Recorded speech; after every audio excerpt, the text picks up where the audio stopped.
सच्चिदानन्दविग्रह अनादिरादि गोविन्द सर्वकारणकारणम् मणि प्रखर सद्मसुकल्पवृक्ष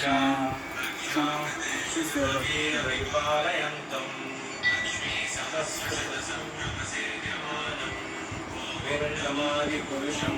तमहं भजामि दलायताक्षं भागवतां समसितां बुधसुन्दरं दर्पकोटिकमनीयविशेषशोभं गोविन्दमादिपुरुषं तमहं भजामि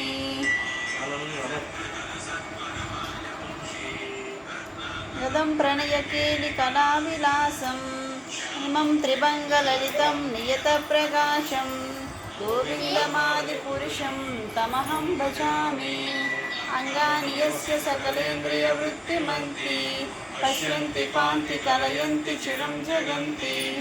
आनन्दचिन्मयसदुज्ज्वलविग्रहस्य गोविन्दमादिपुरुषं तमहं भजामि च्युतमनादिमनन्तरूपम् आद्यं पुराणपुरुषं नवयौवनं च वेदेश दुर्लभमदुर्लभमात्मभक्तौ गोविन्दमादिपुरुषं तमहं भजामि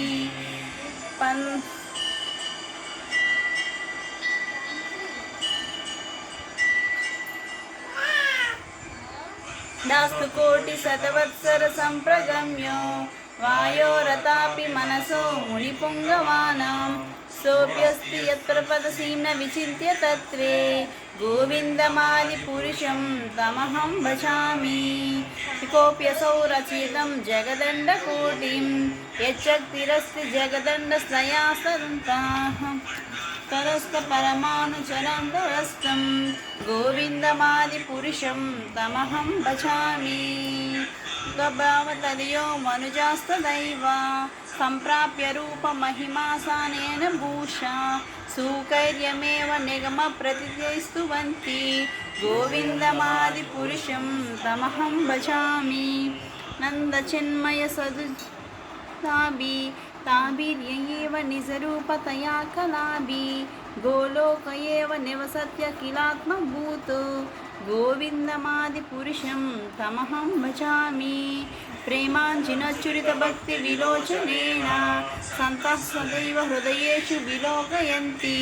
यं श्यामसुन्दरजगुणस्वरूपं गोविन्दमादिपुरुषं तमहं भजामि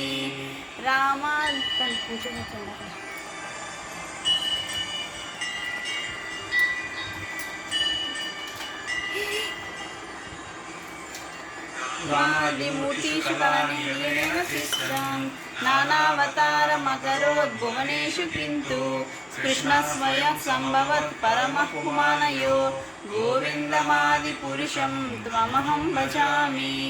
यस्य प्रभा प्रभवतो जगदण्डकोटिं कोटिस्वशेष वसुधादिविभूतिभिन्नं तद्ब्रह्म निष्कलमनन्तमशेषभूतं गोविन्दमादिपुरुषं तमहं भजामि माहीयस्य